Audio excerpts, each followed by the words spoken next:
Hello friends, good evening. मैं संदीप आप सबका अपने यूट्यूब चैनल ज्ञान आरबिल में स्वागत करता हूं। तो आज हम यूपी टेट का प्रीवियस पेपर हल करेंगे, जिसमें हिंदी का पोर्शन। तो अगर अभी तक आपने हमारा चैनल सब्सक्राइब नहीं किया, सब्सक्राइब कर दें। चलिए देखते हैं, ये हमारा 2011 का प्रीवियस ईयर का पेपर है, उसे हम हल करेंगे हिंदी का। और देखते हैं सही से। टोटल 30 क्वेश्चन हैं इसमें। देखिए, प्रथम भाषा अनिवार्य, जो कि अनिवार्य है, 30 क्वेश्चन है और सभी प्रश्न अनिवार्य हैं। चलिए पहला क्वेश्चन देखते हैं। बिल्ली छत से कूद पड़ी, के बहुत ही आसान क्वेश्चन आए थे। बिल्ली छत से कूद पड़ी। अब देखिए, छत से तो से आया, यहाँ पे क्या होना चाहिए? देखिए, करण से दो चीज़ों में आता है, करण तत्पुरुष, करण से या फिर अपादान से। अपादान से देखिए, करण वो जो होते हैं जिसमें कोई चीज़ मिली हुई होती है, मिलती है, और अपादान का होता है जिस उस चीज़ से अलग होती है। तो यहाँ बिल्ली छत से कूदी, मतलब क्या हुई? बिल्ली छत से अलग हुई है, तो यहाँ पे क्या हो जाएगा? अपादान कारक। अगला देखते हैं। जो युद्ध में स्थिर हो उसे हम क्या बोलेंगे? युधिष्ठिर बोलते हैं, उसे हम युधिष्ठिर बोलते हैं। सत्याग्राही का होता है, सत्य के लिए जो आग्रह करते हैं उसे सत्याग्राही करते हैं। अश्वरोही का, अश्वरोह क्या होता है? अश्वरोह जो घोड़े से रिलेटेड होता है। तो हमारा सी ऑप्शन सही होगा। अगला देखते हैं। शैव किस कहते हैं?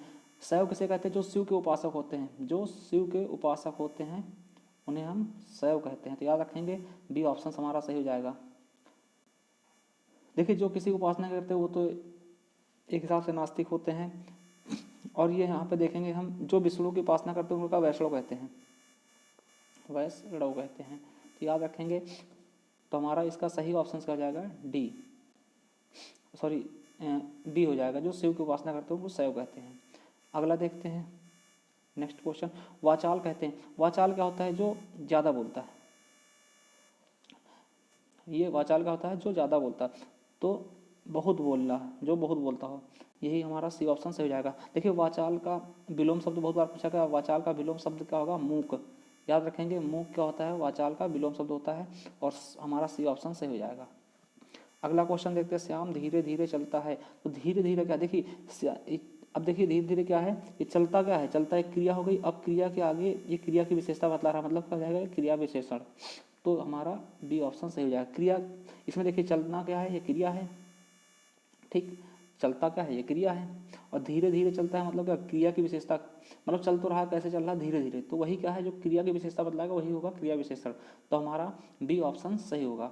अब देखिए, 36 से लेकर 38 तक कुछ शब्द दिए गए हैं, उनमें से प्रयुक्त उपसर्ग को चुनना है। तो मतलब कि उन शब्दों में उपसर्ग कौन से होंगे? अपमान में हमारे ऑप्शन से अव, अति, उप और अप। तो अपमान में क्या होगा? अप धन मान। तो हमारा डी ऑप्शन सही हो जाएगा। नेक्स्ट क्वेश्चन देखते हैं। दुरावस्था में कौन सा उपसर्ग होगा? तो दुस, अव, दुर या फिर दु। तो हमारा बी ऑप्शन सही होगा। मगर दुर इस तरह से होना चाहिए था, दु रा के नीचे हलंत होना चाहिए था, क्योंकि आधा रा होता है। फिर भी हमारा बी ऑप्शन ही सही होगा। अगला देखते हैं। पराजय। पराजय में सबको पता है कि परा उपसर्ग होगा, बहुत ही आसान है। अगला देखते हैं। निम्नलिखित में से प्रत्यय बताना है। 39 से लेकर 41 तक के बीच आपको प्रत्यय बताना, कौन सा प्रत्यय प्रयोग में लाया गया। तो घुमक्कड़ में अक्कड़, ये कई बार क्वेश्चन पूछा जा चुका है, तो अक्कड़ हो जाएगा। डिबिया में क्या होगा? तो डिबिया में इया हो जाएगा, डिबिया, इया। अगला है भिक्षुक में। भिक्षुक में क्या होगा? तो भिक्षुक में आपका उक हो जाएगा। नेक्स्ट क्वेश्चन देखते हैं। 42 नंबर। द्विगु समास का उदाहरण। देखिए, द्विगु समास क्या होता है? द्विगु में पहला शब्द क्या होता है? संख्यावाचक। तो जहाँ भी कोई संख्यावाचक मिलेगा तो वही हमारा द्विगु समास होगा। माता पिता, माता और पिता, ये हमारा क्या है? द्वंद्व समास। याद रखेंगे, द्वंद्व समास जहाँ पे बीच में डैश होता है, अधिकतर वही क्या होता है? द्वंद्व समास होता है। यथाशक्ति, शक्ति के अनुसार, ये हमारा क्या हो जाएगा? अव्ययीभाव समास, अव्ययीभाव समास, ठीक। यह ऐसा समास है जिसका प्रथम पद ही प्रधान होता है। पीताम्बर, पीला है अंबर, ये कर्मधारय समास होगा, कर्मधारय समास। अगर इसी में पीला है अंबर अर्थात श्री कृष्ण लगाया जाए तो ये बहुब्रीहि समास भी बन जाता है। तो हमारा सी ऑप्शन सही होगा। नवग्रह, नौ देखिए, नौ मतलब ये संख्यावाचक शब्द आ चुका है। अगला देखते हैं। हिंदी किस लिपि में लिखी आती है? तो हिंदी देवनागरी लिपि में लिखी आती है।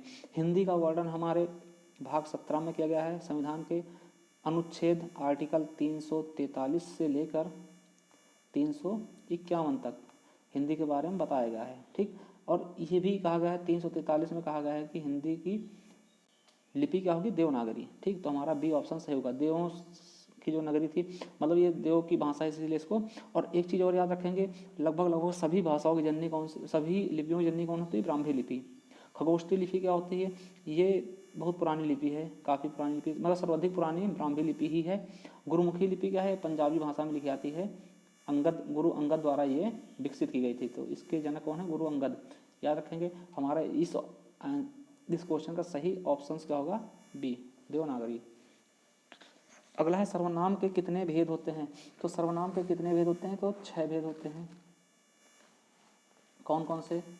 पुरुषवाचक, निश्चयवाचक, अनिश्चयवाचक, संबंधवाचक, है ना, और प्रश्नवाचक, इस तरह से। अगला है, इसमें शुद्धवर्तनी बताना है। तो शुद्धवर्तनी कौन? आनुषंगिक। तो हमारा आनुषंगिक, तो हमारा ये ए ऑप्शन सही हो जाएगा। अंत्याक्षरी, तो अंत्याक्षरी ये सही होगा। सुषमा, ए ऑप्शन सही हो जाएगा। अगला देखते हैं, बादल का पर्यायवाची क्या है? देखो बादल, नीरद मतलब नीर को देने वाला, यही हमारा। देखिए जल के साथ में अगर दा लगता है तो हमेशा बादल का पर्यायवाची होगा, तो नीरद। तो हमारा ए ऑप्शन सही हो जाएगा। अम्बुज किसका है? कमल का। नीरज किसका है? कमल का है। अम्बु किसका है? पानी का है। ये पानी का है, ये दोनों कमल के हैं। तो हमारा ए ऑप्शन सही हो जाएगा। इंद्रियों को जीतने के लिए कौन सा होगा? इंद्रजीत। इंद्रजीत, तो हमारा बी ऑप्शन, डी ऑप्शन सही होगा। दूरदर्शी, दूर को देखने वाला, दूरदर्शिता। आहा आप आ गए, यहाँ पे आहा कैसा शब्द है? तो आहा हमें पता है कैसा शब्द है? अव्यय शब्द है। ये विस्मयादि बोधक का चिन्ह है, विस्मयादि बोधक अव्यय है। तो याद रखेंगे आहा क्या है? अव्यय है। निम्नलिखित में से पुल्लिंग शब्द कौन सा है? तो पुल्लिंग शब्द देखिए, नदी बहती है, इलायची खाई जाती है, प्यास बुझाई जाती है या लगती है, पानी पिया जाता है। तो हम बोल के भी देख सकते हैं, तो पानी पिया जाता है, तो पिया मतलब क्या? ये पुल्लिंग हो जाएगा। तो हमारा बी ऑप्शन सही हो जाएगा। अगला देखते हैं, पवन। पवन का संधि विच्छेद क्या होगा? ये बहुत बार पूछा गया, पोधन अन होगा। देखिए पवन का पोधन अन होगा। अगर पावन होता तो पौधन अन होता, ये वाला। क्यों? क्योंकि देखिए एक मात्रा लगती है, तो यहाँ पे बड़े, जहाँ यहाँ पे बड़े आ की मात्रा लगेगी तो यहाँ पे बड़े औ के हो जाएगा, मतलब डबल पाई लग जाएंगी। अब यहाँ पे छोटे आ की मात्रा है तो यहाँ पे एक पाई है, याद रखेंगे। और ये कौन सा संधि है? अयादि संधि। अयादि संधि का उदाहरण है। चलिए अगला देखते हैं, मनोरथ। मनः धन रथ, कौन सा? हमारा ए ऑप्शन सही हो जाएगा। मनः धन रथ, मनोरथ, विसर्ग संधि। देखिए जहाँ कहीं भी ऐसे चिन्ह पाए जाते हैं विसर्ग वाले, वो हमेशा विसर्ग संधि ही होते हैं। विद्यार्थी, विद्याधन अर्थी। विद्याधन अर्थी, ये क्या होगा? हमारा दीर्घ स्वर संधि। अगला देखते हैं, दिग्भ्रम। दिक धन भ्रम, दिक धन भ्रम, तो दिग्भ्रम ये कौन सा संधि है हमारा? तो इसको हम क्या बोलेंगे? व्यंजन संधि। देखिए विसर्ग में ऐसे आते हैं और ये व्यंजन संधि होगा। आकाश पाताल के बीच लगने वाला चिन्ह कौन सा है? ये कौन सा चिन्ह हमारा? योजक चिन्ह है। अल्प विराम क्या होता है? ये होता है। विस्मयादि बोधक का चिन्ह ये होता है। उद्धरण क्या होते हैं? एक गहरा उद्धरण, दोहरा उद्धरण, ये अवतरण और उद्धरण ऐसे जो लगाए थे। अगला, यह नई साड़ी है। तो नई शब्द क्या? देखिए साड़ी क्या है? विशेष है, विशेष। अब साड़ी तो है मगर कैसी है? नई, पुरानी, तो उसकी विशेषता बतला रहा क्या? नई। तो नई हमारा क्या हो जाएगा? विशेषण। ठीक है, नई क्या हो जाएगा? विशेषण। चलिए अगला देखते हैं, निम्नलिखित में से तत्सम शब्द का चयन करो। तो तत्सम शब्द का चयन करो। तत्सम क्या होगा? आम्र हो जाएगा। आम्र का आम होता है तो पता ही है। ठीक, दूध का दुग्ध होता है। अगला देखते हैं, तद्भव शब्द का चयन करना है। देखिए एक चीज हम देखेंगे कि तद्भव शब्द जहाँ कहीं भी अगर अंक की ये चंद्र बिंदी आती है वो हमेशा तद्भव शब्द ही होता है। तो मुंह हमारा हो जाएगा। और एक चीज़ और, जहाँ पे ये केवल और केवल ये बिंदी आती है वो हमेशा तत्सम शब्द ही होता है, तत्सम शब्द ही होता है। तो याद रखेंगे तो हमारा डी ऑप्शन सही हो जाएगा।